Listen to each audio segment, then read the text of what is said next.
apa-apa. Kau mikir apa? Gak apa-apa. Yes. Melakukan sangiran ya? Ayo.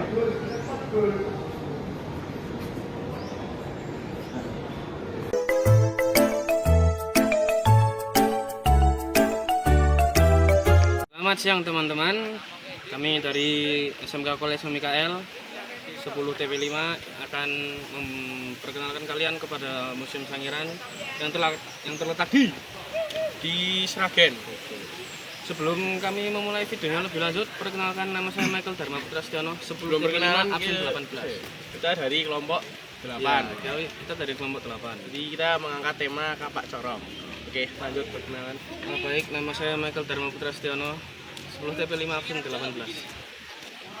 Saya Goldi Ferdian, 10 TP5 absen 8. Saya Jonan Davin Arianto, 10 TP5 absen 11.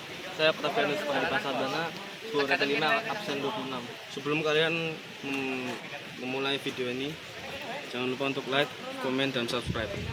Baik, terima kasih. Semoga bermanfaat. Di situ Sangiran ini kita dipandu dengan tour guide yang kita dapatkan. Kita juga bisa mempelajari tentang manusia purba atau manusia Homo sapien dan juga peninggalan-peninggalan fosil di masa lalu yang ada di situ Sangiran ini. Sugeng siang rencang-rencang kita saking kelompok 8 ajeng wawancara tour guide ten Sangiran. Sadurunge perkenalkan nami kula Davin nomor absen 11.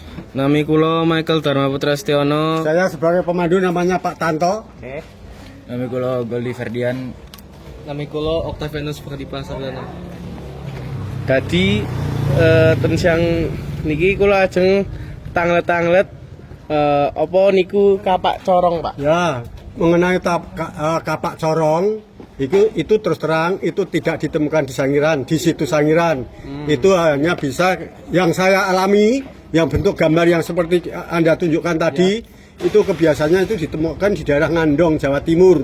Jawa Timur ya, Pak? Jawa Timur, Ngandong, Jawa Timur di tepi Bengawan Solo. Jadi mengikuti Bengawan Solo itu tadi, kanan kirinya itu kadang pada waktu saya penelitian di sana bisa menemukan yang jenisnya seperti ini. Itu jadi itu bahan mentah dari perunggu atau logam. Ya. Apa lagi? Pertanyaan.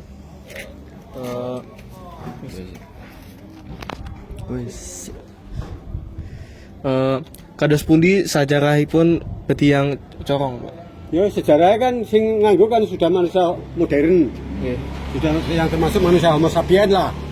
Yaitu pada waktu itu dia memang untuk beristirahat atau bagaimana ya itu kan itu bentuknya kan seperti diklik lah itu. Nah, itu maksudnya untuk kedudukan dia pada waktu dia tuh ceramah di hutan-hutan gitu loh. Nah, untuk memimpin betul ya. Jadi bahan mentah itu adalah dari perunggu atau logam. Itu. Pak, kenapa kapak corong niku ditemukkene ing Jawa Timur? Karena pada waktu itu mungkin ada kan di sini ini kan prasejarah. Yang kebetulan yang di Ngandong itu ditemukan yang manusia Homo sapien. Homo sapien itu sudah manusia modern. Modern itu sudah punya otak yang sempurna, jadi dia mungkin dulunya di sini ada kapak batu, yang di sana ganti dengan nama kapak corong. Kapak corong itu termasuk yang jenisnya adalah megalitikum. Itu bahan mentah itu yaitu logam atau perunggu. Logam atau perunggu. Ya. Apa lagi?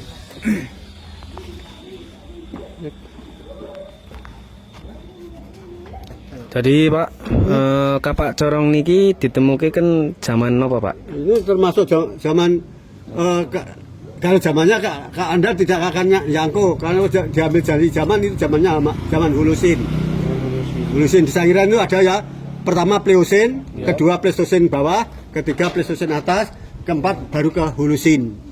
Hulusin mulai dihuni oleh yang memakai namanya Meganthropus Paleojapanicus, mulai dari Pithecanthropus erectus, mulai Homo sapien. Lah, itu kapak corong itu yang menggunakan adalah manusia Homo sapien. Jadi diperkirakan umurnya 300-an ribu tahun yang lalu. Itu. Apa lagi?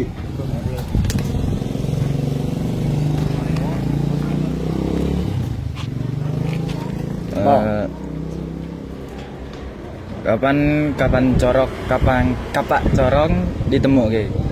Kalau suatu saat kalau ada perintah ada pemilihan mungkin kadang bisa menemukan, kadang juga tidak bisa ditemukan. Karena apa? Itu belum tentu itu di mana saja ada, karena itu tempatnya tertentu. Tertentu ya. Kalau dulu ada penghidupan manusia homogen yang meninggal, akhirnya dia dikubur di situ, akhirnya dia alatnya itu dipakai di situ. Nah, itu disamakan di tempat, kalau istilahnya kuburan lah itu. Kuburan gitu.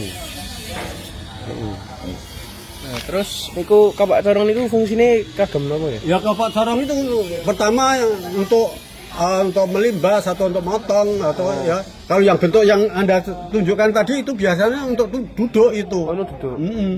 Kalau yang Anda tapi ada yang gambar seperti itu hanya istilahnya untuk motong. Untuk motong. Ya, ada yang gepeng gitu tapi bentuknya memang seperti itu tapi gepeng gitu. Jenis-jenisnya niku enten pinten, Pak? Kalau jenisnya yang kapak corong ya hanya kapak corong karena apa? Itu sudah manusia modern. Kalau yang dulu kalau diambil dari jenis alat-alat batunya yang mulai pertama sampai yang sekarang yaitu yang kita sebut nama Paleolitikum, ada Mesolitikum, ada Neolitikum, ada Megalitikum. Nah inilah yang masuk ke Megalitikum. Kapak corong itu yang masuk ke Megalitikum. Oh iya. Itu. Nah, Kapak corong digawe saka apa, Pak? logam atau perunggu. Tadi kan Pak Tanto niki bilang kalau kapak corong niki buat motong toh Pak. Berarti manusia-manusia purba niki nek pun berburu Itu nanti dibawa. berarti kapak corong niki saged Dibawa kemana saja. saged dinggo motong daging-daging hewan. Bisa. Oh. Ya. Iki motong napa? Mau pemawon alat memang alatnya ini wow.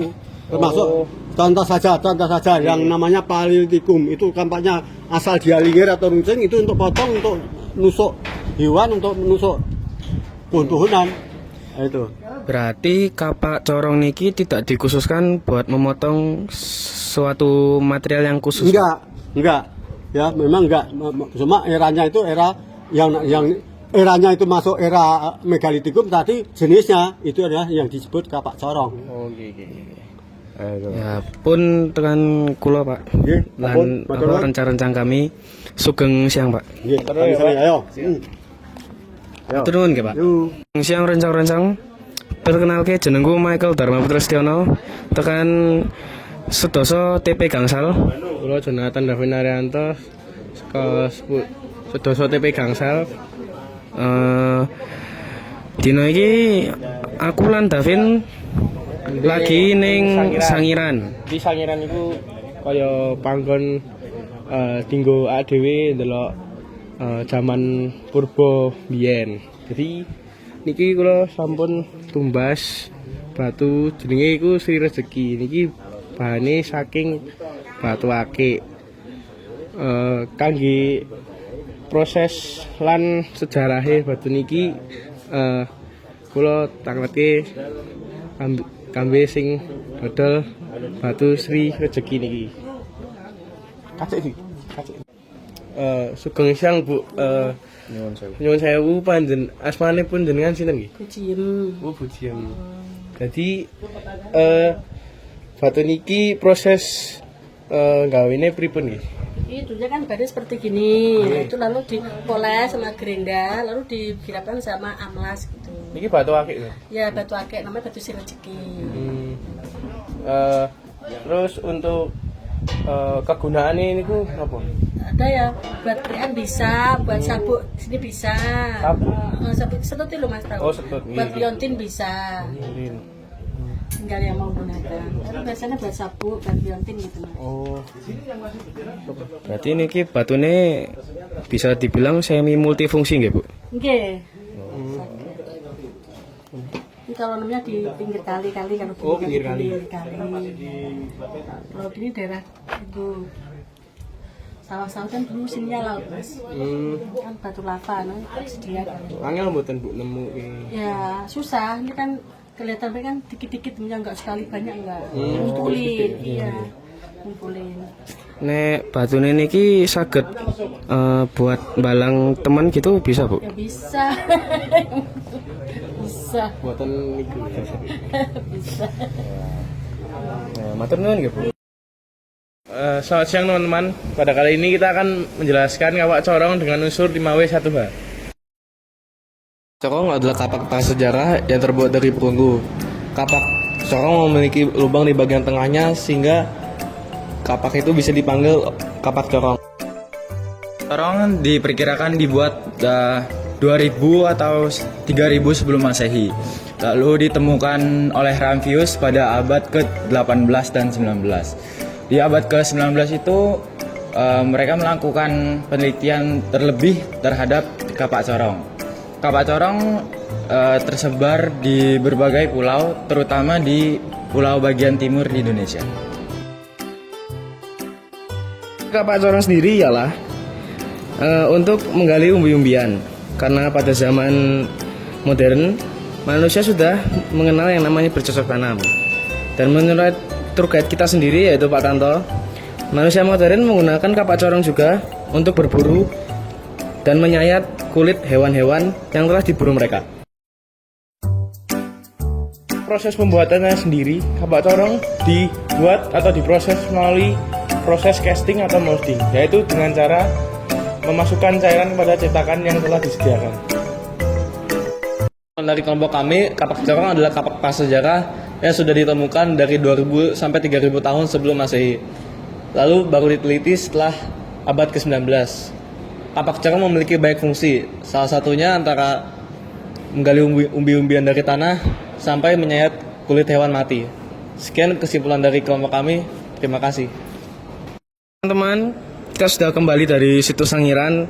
Di sana kita mempelajari bahwa dulu manusia purba hidup secara berkoloni dan berkelompok. Itu mengindikasikan bahwa kita sebagai manusia juga adalah makhluk sosial yang tidak bisa hidup sendiri. Dan di sana selain mempelajari tentang cara hidup para manusia purba, kita juga belajar tentang fosil-fosil yang ada di situs Sangiran tersebut bersama tour guide kita tadi yaitu Pak Tanto. Jadi teman-teman, jika di video kami ada salah kata, kami mohon maaf dan terima kasih telah menyaksikan. Salam Mikael. Salam Mikael.